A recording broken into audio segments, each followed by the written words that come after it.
Let's go to Queens, North Carolina, where Gardner Webb and Queens battle in a Big South Eastern match. And this is the final non-conference game of the year for those two schools, as the conference tournaments for some schools start tomorrow. Then there are some teams that have conference. Then there are some teams who have the last non-conference games like either yesterday or today, and then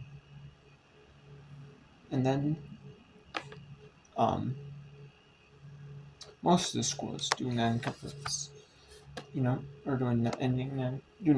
Some might do midweek doubleheaders, or midweek games at conference points sometimes, or sometimes they're all the time. It just depends on the conference, or like the MAC. You do midweek conference doubleheaders to get to play every team in the conference, but some don't. Some do, some don't. So, Gardner Webb and Queen. And actually might be able to get through to an AAC front row league.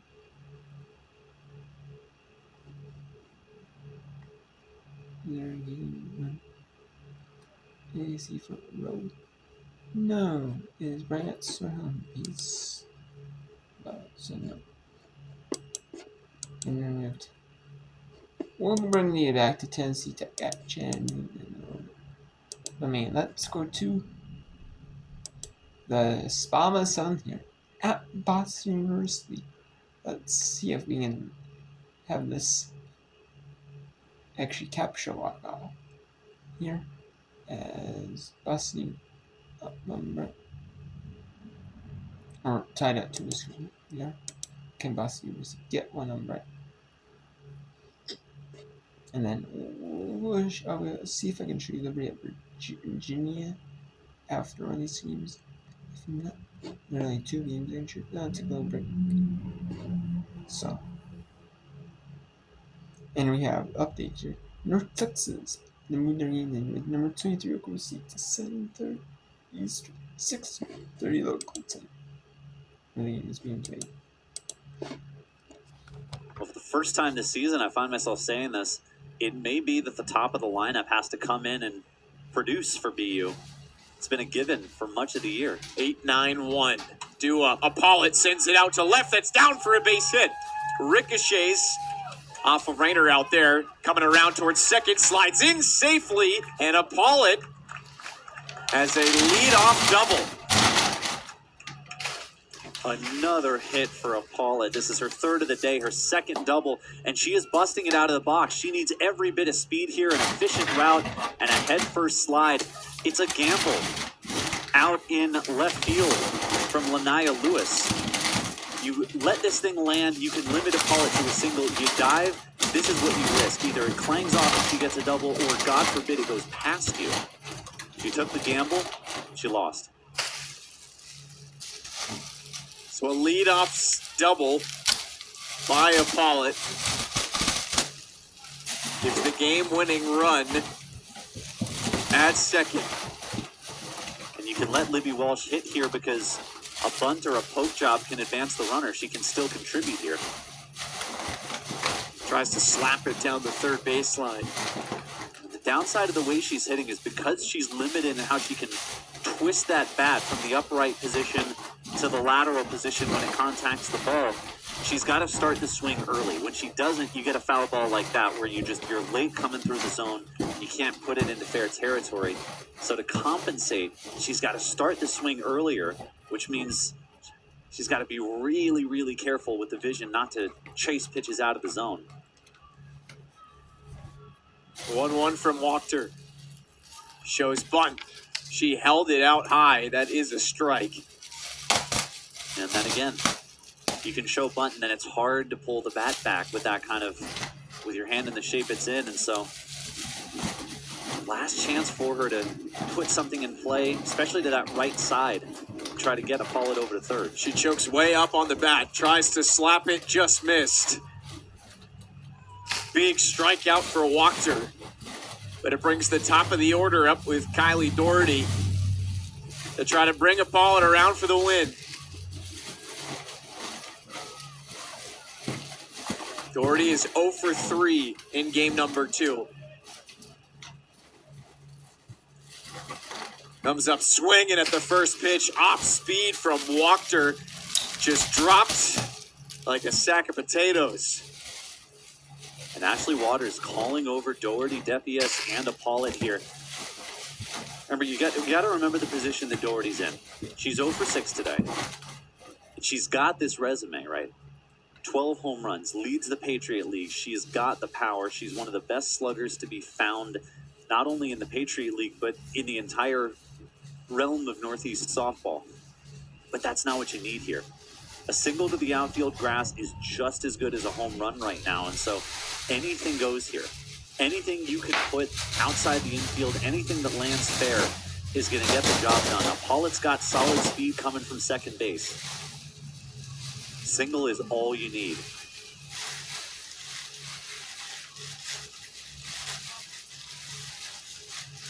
Got a piece of the plate just on the way by. Reset now, 0-2 in the count with the Terriers dugout. Really alive here. Cheering on their leadoff hitter.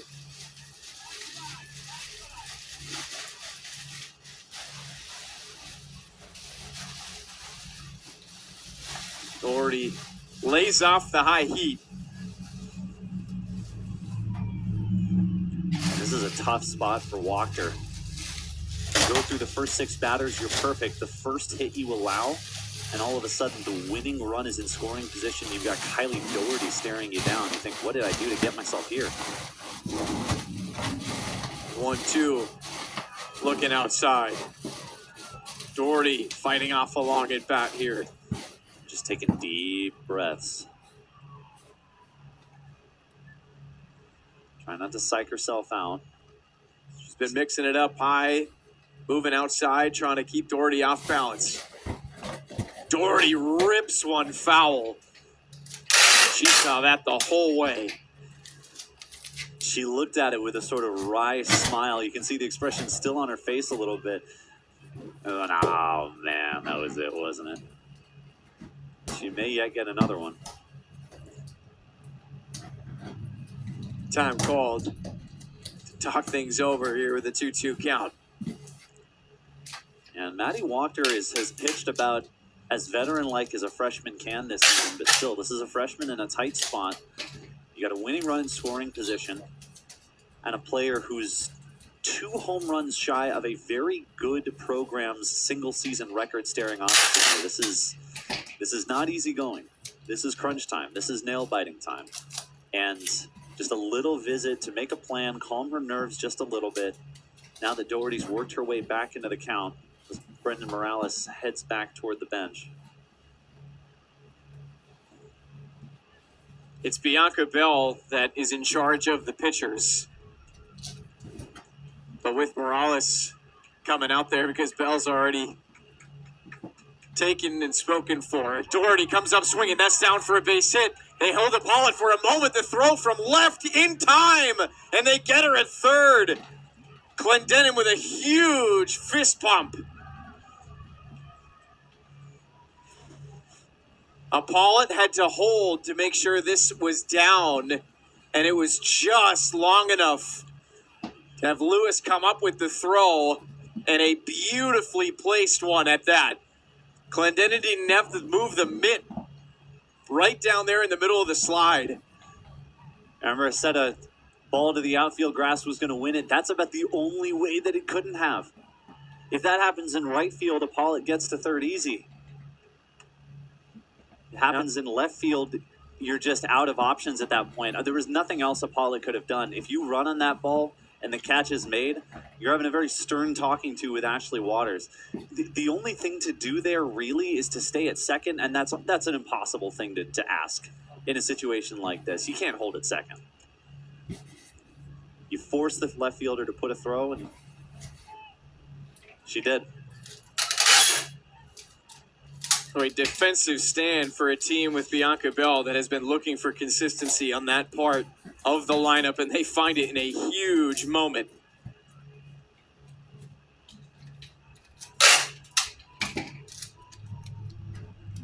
Trouble still not done, though.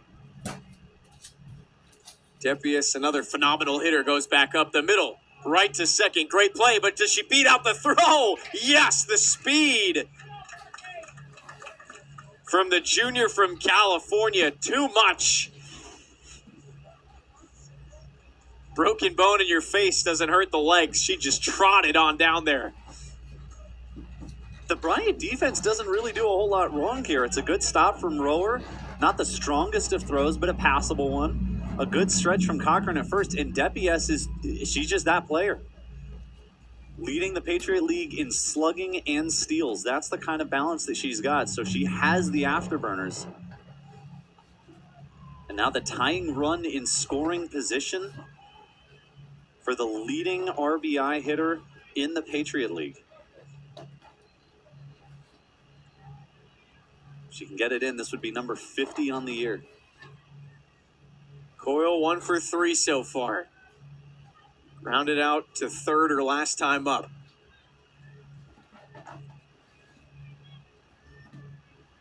Inning's been a roller coaster.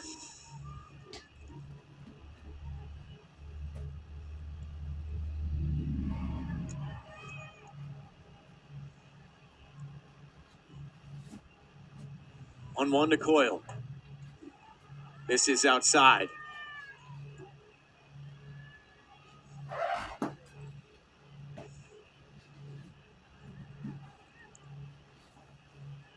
Doherty's got good speed here. This is a situation BU likes. The tension building. 2-1. Goes back up the middle. Here comes the winning run. Around. Will the throw be in time? No! Terriers walk it off. Coyle. And the throw was muffed. And Boston University wins. So what a game by Boston U.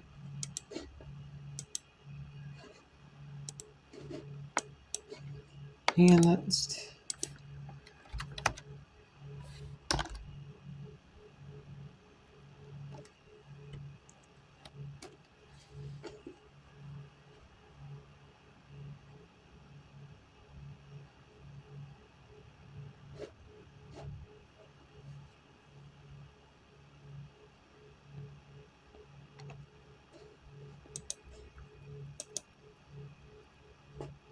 and Boston University sweeps the letter 2-1. There.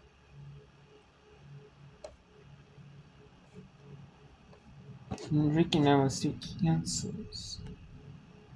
16 Hall beats Long Island 2-1. Providence beat Brown scores in the first. Wisconsin beats Green Bay 8-0. Possibly when Purdue and Green Bay and Wisconsin playing a doubleheader. And Iowa playing. SU Edwardsville down 2-0 Purdue. Eastern 8 Illinois at 6 Eastern. And Eastern Cal State 14 Eastern. And in the MAC, it was a non-televised game. Central Michigan 11-3 Richard Mercy. Cena 4-1 over Limon.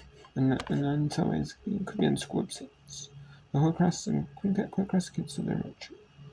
Cena 4-3 Limon. It could be on school websites, these, but there's a MAC doubleheaders.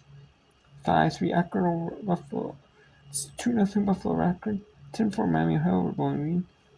11-4 Toledo over Kent State. And 11-5 Kent State over Toledo. And 12-0 Miami Ohio over Bowling Green.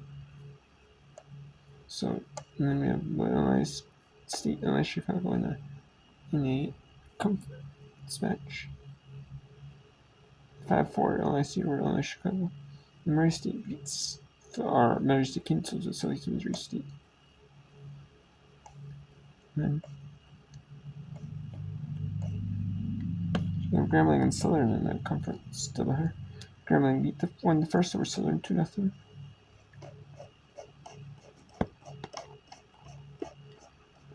So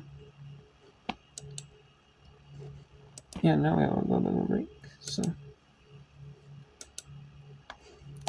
See if I can get the AC here working. If not, I'm gonna just end it. Oh, I got AC not working, so.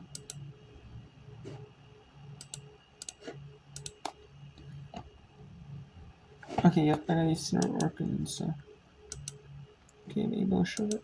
So, I'll continue on some of these games after the commercials. Kirby. So we are continuing on with Tennessee Tech and Chattanooga in the top of the fourth here. And we have Gardner Webb and Queens here. Continue on as well. Queens leads 1-0 here. We haven't checked in on any little bit on Tennessee Tech and Chattanooga. We're checking on that one. A scoreless game here. So we'll do some up run. A little bit of up run it if I can. For a little bit more. And yeah. So Tennessee Tech Chattanooga. Top of the fourth. As a matter of fact.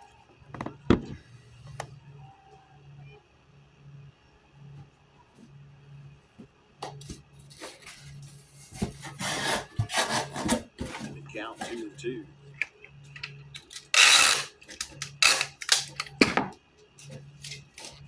I asked Coach Reed about the idea of winning a regular season championship. He said, well, that's nice, but he said it's that tournament championship that we want. 2-2. Foul straight back. Chattanooga's RPI is the highest in the Southern Conference. Yeah, how many times have we seen teams that were able to do enough to win the regular season, but not able to do enough to win the conference title at the tournament? 2, grounder, right. Sellers, 1 out. Sidney Kirby retired. McKaylee Harris. Harris, a strikeout victim back in the first inning. She was the first strikeout for Taylor Long. Well, you weren't kidding when you said just scratch out a run and it might be enough. It's starting to look that way.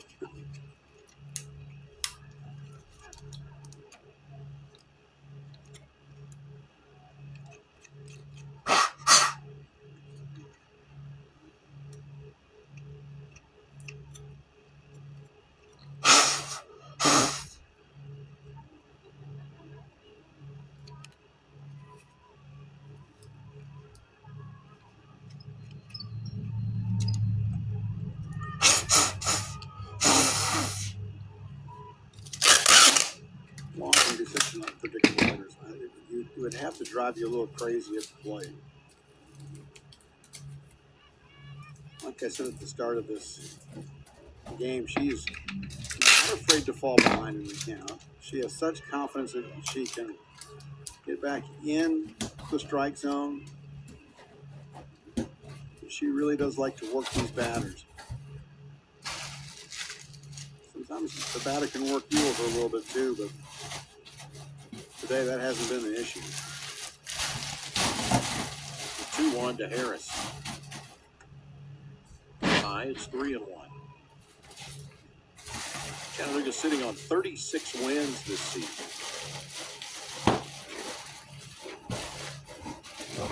Mox last year won 42.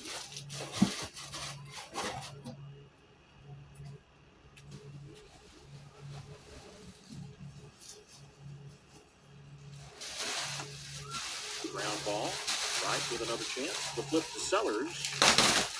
And there's 2 outs.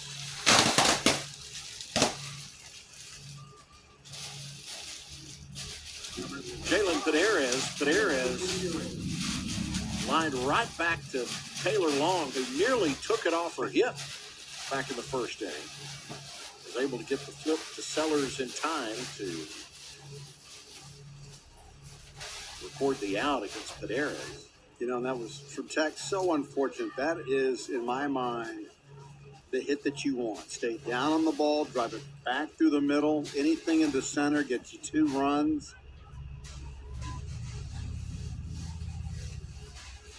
But Taylor Long makes an equally impressive defensive play. That look, if not for the hip of Long, Yeah, that ball gets into center field.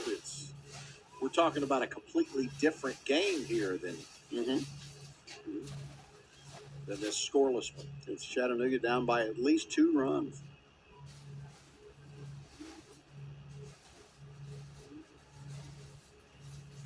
One to Paderes, just off the corner, 2-1.